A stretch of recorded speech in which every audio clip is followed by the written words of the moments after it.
తెలంగాణ రాష్ట్ర రెండవ ముఖ్యమంత్రి రేవంత్ రెడ్డి గారు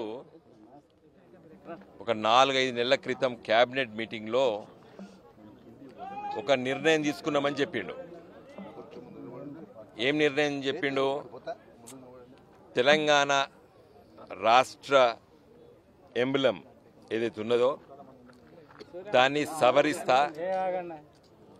సవరిస్తా చేర్పులు మార్పులు చేస్తాను, దాంట్లో ఉన్నటువంటి కాకతీయుల కళాతోరణాన్ని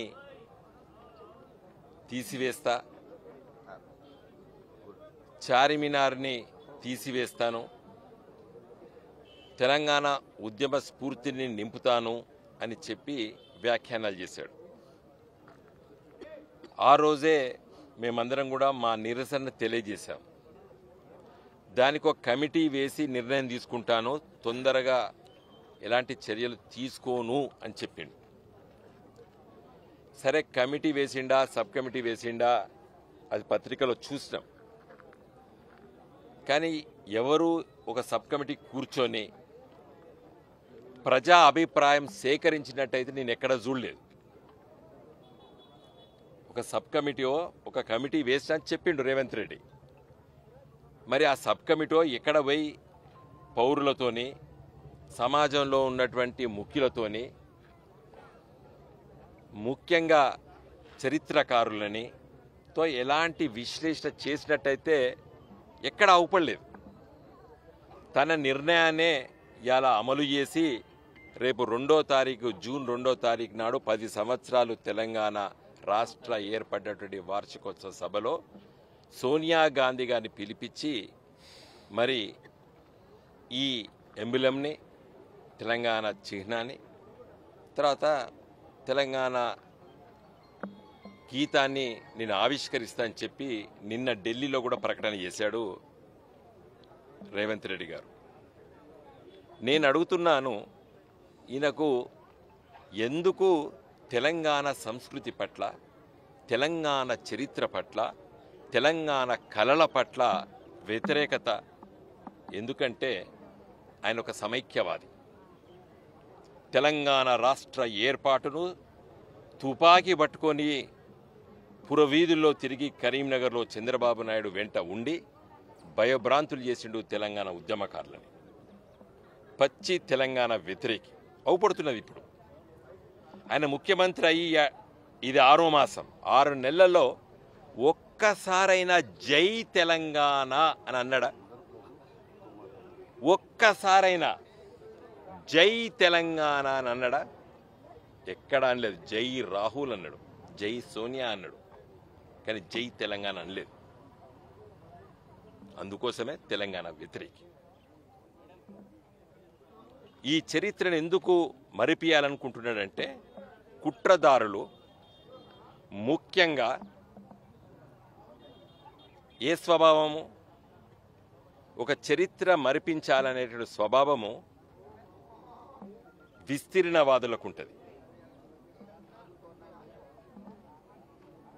తెలంగాణ ప్రాంతం ఒక రాష్ట్రం ఏర్పడ్డటువంటి ఈ రాష్ట్రాన్ని వ్యతిరేకించేటువంటి ఈ శక్తులు ఈయన ఎమ్మడున్నాయి. ఇప్పుడు ఓర్స్తలేరు తెలంగాణ అభివృద్ధిని. 10 సంవత్సరాల తెలంగాణ రాష్ట్రము కేసీఆర్ గారి నాయకత్వాన ఇంత గొప్పగా అభివృద్ధి చెందింది.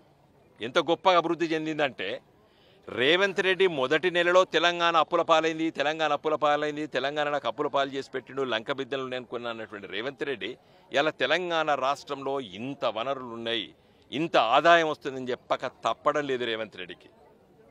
నిన్నగాక మొన్న తెలంగాణ ఆదాయం పెరిగిందని చెప్పి గర్వంగా చెప్పుకున్నది ఈ రేవంత్ రెడ్డి ప్రభుత్వం. అది తెలంగాణ రాష్ట్రం ఏర్పడ్డ తర్వాత కేసీఆర్ గారు వేసినటువంటి పునాది రాళ్ళు ఆ విధంగా వేసాడు. ఈరోజు క్లుప్తంగా మీ ముందు నేను చెప్పదలుచుకున్నది, ఈ మీటింగ్ పెట్టింది, మేము ఇక్కడికి వచ్చి మా నిరసన తెలియాలనుకున్నది ఏంటంటే, ఇది నిరసన కాదు, ఇది మేము మా కళాతోరణాన్ని ఇలా సాయంకాలం పూట మరి అందరి విజిటర్స్ లాగా మేము వచ్చి చూస్తున్నాం. ఇది మా అందరి విజిటర్స్ లాగా మేము వచ్చి చూసుకుంటున్నాం, చిన్న పంచలు చూసుకుంటున్నాం. దీన్ని ఇంత గొప్ప వైభవాన్ని ఇవాళ తెలంగాణ రాష్ట్రం ఏర్పడ్డ తర్వాత ఒక వైభవంగా ఈ చిహ్నాన్ని ప్రపంచవ్యాప్తంగా మరి ప్రచారం అయిందంటే తెలంగాణ రాష్ట్ర ఏర్పాటు పట్ల. నిజంగా రాజరిక వ్యవస్థ గుర్తుల్ని మరిపించాలంటే మొనార్క్ అంటే రాజకీయంగా రాజవంశాల చరిత్ర ఇది, దీన్ని తీసేయాలని నేను అనుకుంటున్నటువంటి రేవంత్ రెడ్డి గారిని ఒకటే సూటి ప్రశ్న. ఇలా జాతీయ జెండాలో అశోక చక్రం ఉన్నది. ఇవాళ మన దేశం ఒక ఎంబలం, అది 4 సింహాలు 3 సింహాలు మనకు అవుపడతాయి. అది సార్నాథ్, దాదాపు 2000 సంవత్సరాల చరిత్ర, అది అశోక చక్రుడి చరిత్ర. అది మరి దాన్ని తీసేస్తావా? సోనియా గాంధీ గారిని నేను అడుగుతున్నాను, సూటిగా అడుగుతున్నాను సోనియా గాంధీ గారిని, అమ్మా నువ్వు వస్తున్నావో రాలేదో మాకు తెలియదు, ఇంత కన్ఫర్మేషన్ లేదంటున్నారు. మీరొచ్చి రేవంత్ రెడ్డి గారి ఈ ప్రతిపాదనను మీరు అంగీకరిస్తే మొదటి ప్రధాని మీ కుటుంబ సభ్యుడు, మీ కుటుంబ పెద్ద పండిత్ జవహర్ లాల్ నెహ్రూ గారు తీసుకున్న నిర్ణయాన్ని మరిపించేటువంటి శక్తులకు బలోపేతమవుతాయి. మేడం సోనియా గాంధీ గారికి నేను చెప్పదలుచుకున్నాను, స్పష్టంగా చెప్పదలుచుకున్నాను సోనియా గాంధీ గారికి. ఒకసారి రేవంత్ రెడ్డి గారు తెలంగాణ ఎంబ్లంలో ఉన్నటువంటి ఈ చరిత్ర పుటలోంచెల్లి కాకతీయ వంశంలో ఉన్నటువంటి ఈ గొప్ప చరిత్ర ఉన్నటువంటి ఈ కళాతోరణాన్ని తీసేసినట్టయితే రేపు మన జెండాను మార్చొచ్చు,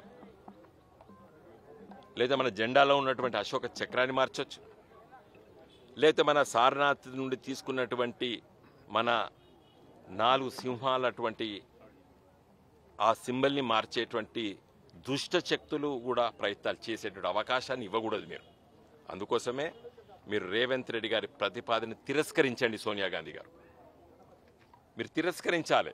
ఎందుకంటే మీ కుటుంబ పెద్ద, మీ భర్త రాజీవ్ గాంధీ గారి తల్లి ఇందిరాగాంధీ గారి తండ్రి పండిత్ జవహర్లాల్ నెహ్రూ గారు. మీరు ఇవాళ రాజకీయాల్లో ఉన్నారంటే కేవలం పండిత్ జవహర్లాల్ నెహ్రూ గారి వారసత్వంగానే మీరు ఇవాళ రాజకీయాల్లో ఉన్నారు మీరు. మరి వారు తీసుకున్న నిర్ణయాలు కూడా కరెక్టే కదా. రేవంత్ రెడ్డి గారు తీసుకున్నటువంటి నిర్ణయమే తీసుకుంటే రేపు భారత జాతీయ జెండాలో ఉన్నటువంటి అశోక చక్రాన్ని, లేకపోతే మరి మన 3 సింహాలు మనకు అవుపడితే ఇంకో సింహం వెనుకకుంటుంది, 4 సింహాలు కూడా నేను మార్చుతాను. దుష్టశక్తులు రావచ్చు ఈ దేశంలో, చట్ట వ్యతిరేకం అది. మనకు ఫ్లాగ్ కోడ్ ఉన్నది. నేను అందుకే చెప్పదలుచుకున్నాను, మీరు చేసేటువంటి ఈ ప్రయత్నము, రేవంత్ రెడ్డి గారు చేసేటువంటి ఈ ప్రయత్నము, అసలు ఈయన నిజమైన కాంగ్రెస్ నాయకుడు కాదు. కాంగ్రెస్ పార్టీలు ఉంటే ఒక జాతీయ భావం ఉంటుంది. ఇవాళ విస్తీర్ణవాదంతో ఉన్నటువంటి మనస్తత్వం ఉన్నటువంటి వ్యక్తి రేవంత్ రెడ్డి గారు. ఇవాళ చంద్రబాబు నాయుడు గారు, ఈ రేవంత్ రెడ్డి గారు ఇద్దరు గురు శిష్యులు. రేపు తెలంగాణ చరిత్రను మరిపించాలే, తెలంగాణ ప్రజలకు తమ చరిత్ర ఉండొద్దు, తెలంగాణ ప్రజలకు తమ కళలో అవుపడొద్దు అనేటువంటి దుష్ట శక్తులు ఇలా ప్రయత్నం చేసే దాంట్లోపట ఈ రేవంత్ రెడ్డి గారు ముందు ఉండి ప్రయత్నం చేస్తున్నాడు. రెండో అంశం ఏం చెప్తాడు, నేను తెలంగాణ ఉద్యమ స్ఫూర్తి తగ్గట్టు ఈ ఎంబలంని చిత్రీకరిస్తా అని చెప్తున్నాడు. అసలు నీకు హక్కు ఎక్కడిది?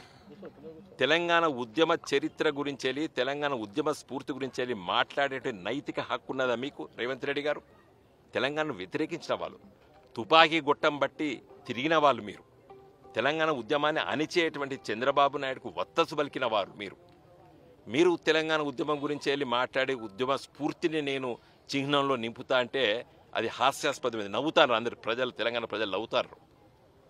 కాబట్టి నేను చెప్పేది అంటే, చివరిగా మీకు చెప్పదలుచుకునేది అంటే, ఈ కాంగ్రెస్ పార్టీ ఈరోజు చేసేటువంటి తప్పుడు విధానాలే ఇలా ఈ చరిత్రను మరిపించేటువంటి ప్రయత్నం. అసలు కాంగ్రెస్ పార్టీకి ఓటు ఎందుకు వేసిన ప్రజలు? మార్పు అంటే ఆర్థికంగా, సామాజికంగా కేసీఆర్ కంటే ఎక్కువ ప్రయత్నం చేసి ప్రభుత్వాన్ని నడుపుతాడో. 2000 వస్తున్నాయి మాకు పెన్షన్, 4000 వస్తాయని చెప్పి ముసలివాళ్ళు, మాకు 10,000 వస్తుంది, 15,000 వస్తాయని చెప్పి రైతు బంధు అని చెప్పి రైతు మిత్రులు, అదేవిధంగా 2 లక్షల అప్పు మాఫీ చేస్తాడని చెప్పి రైతులు ఓట్లేస్తే 1.8% ఓట్లతోనే నువ్వు పదవిలోకి వచ్చినావు. మైండ్ ఇట్, నీకు వచ్చినటువంటి మెజారిటీ ఓన్లీ 1.8%. 100కి 1 ఓటైతే నీకు మెజారిటీ వచ్చింది. ఈ మెజారిటీతోని ఎట్లా నువ్వు చరిత్రను మార్చే ప్రయత్నం చేస్తావు? అన్నిటికంటే ముఖ్యంగా ఈ కాకతీయులు కట్టినటువంటి ఈ చరిత్ర గురించి ఒకటే నిమిషం చెప్తా. కాకతీయులు దాదాపు 800 సంవత్సరాల కింద ఈ ప్రాంతాన్ని పరిపాలించారు. యావత్తు తెలుగు ప్రజలే కాదు, దక్షిణ భారతదేశం దాకా కాకతీయులు పరిపాలించారు. కాకతీయులు పరిపాలించినటువంటి ఈ వంశము క్షత్రులు కాదు, అగ్రవర్ణాలు కాదు, రెడ్లు కాదు, వెలుమలు కాదు, బ్రాహ్మణులు కాదు, వైశ్యులు కాదు. వీళ్ళు అనగారినటువంటి బడుగు బలహీన పేద వర్గాంచెలి వచ్చి రాజ్యాధికారం తెచ్చుకొని పరిపాలించారు. అందుకోసమే దాదాపు 44,000 చెరువులు కుంటలు నిర్మించిండ్రు కాకతీయులు. ఈ చిహ్నం దేనికి గుర్తంటే ప్రాస్పెరిటీకి. అక్కడ మీరు ప్రతి ఒక్క అంశం తీయండి మిత్రులారా, మీడియా మిత్రులారా, ప్రతి ఒక్కటి అవపడుతుంది. అంటే ఒక రాజ్యం ఏ విధంగా గొప్ప వైభవంగా విరసిల్లిందో మీకు అర్థమవుతుంది. పాడి పంటలు గొప్పగా ఆ రోజులలో ఈ ప్రాంతాన్ని పరిపాలించినటువంటి మహారాజులు. వాళ్ళ రాజరికం అంటే ఏదో ఒక దోపిడి వర్గాలు కాదు. ఆ రోజు వాళ్ళు సామాన్యుల నుంచి వెళ్ళి మరి వ్యవసాయ పన్నులు వసూలు చేసి రాజ్యాన్ని పరిపాలించి వ్యవసాయాన్ని దాదాపు 800 సంవత్సరాల తర్వాత కూడా మరి మనలాంటి వాళ్ళందరం బ్రతుకు తెరువు ఇంత తిండి తింటున్నాం అంటే కాకతీయ మహారాజులు కట్టించేటు చెరువులు కుంటల వల్ల. అందుకోసమే కేసీఆర్ గారు ఆ రోజు చాలామందితో చర్చించి ఈ కళాతోరణాన్ని మన చిహ్నంలో పెట్టడం జరిగింది. దీనికి తోడు చార్మినార్ 400 సంవత్సరాల క్రితం హైదరాబాద్ మహానగరంలో మరి ప్లేగు అది వచ్చి వేలాది మంది చనిపోతే వారి చిహ్నంగా అది కట్టుకున్నాం. అందుకోసమే మరి లక్ష్మణ్ ఏలే గారు ఎవరైతే ఆ చిత్రీకరించారో వారి మాటలో చెప్పాలంటే ఈ కళాతోరణము వ్యవసాయానికి చిహ్నము, ఇరిగేషన్కు చిహ్నము.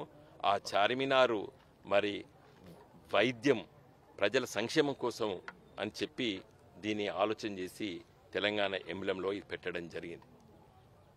వ్యవసాయం, ఇరిగేషన్ అండ్ హెల్త్, ప్రకృతిని సంరక్షించాలనేటువంటి ఆలోచనలో ఉండి ఇవన్నీ చేయడం జరిగింది. కాబట్టి నేను చివరిగా కోరేది ఏంటంటే, మరి నేను చెప్తున్నాను, రేవంత్ రెడ్డి గారు మార్చలేడు. అసహజంగా చెప్తాను. ఎందుకు మార్చలేడు అంటే ఇది గవర్నమెంట్ ఆఫ్ ఇండియా అంటే గెజిట్ రావాలి. అర్థమైందా? ఇప్పుడు వీళ్ళకి ఎవరు సక్కంగా ఏం తెలియదు.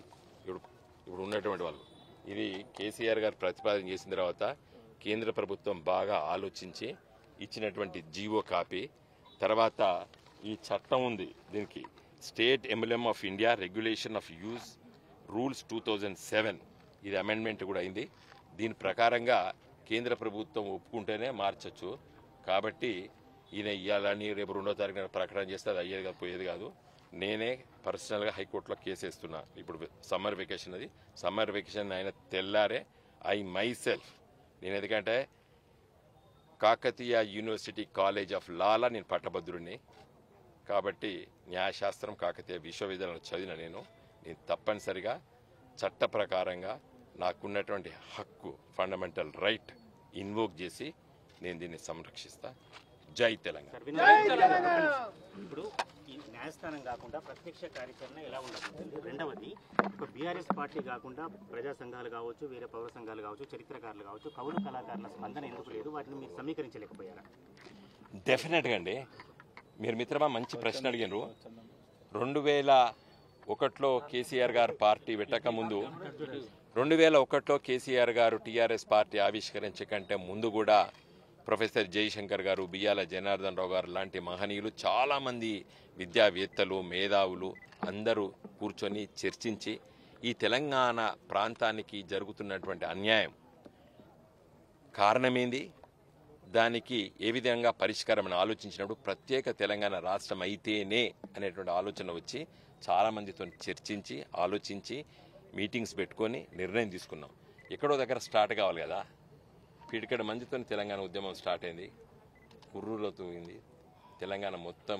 నేను అందుకోసమే పార్లమెంట్లో మాట్లాడినప్పుడు, నో కాన్ఫరెన్స్ మాట్లాడినప్పుడు చెప్పిన, నేను the ఎపీ centre of Telangana education is Warangal అని చెప్పిన.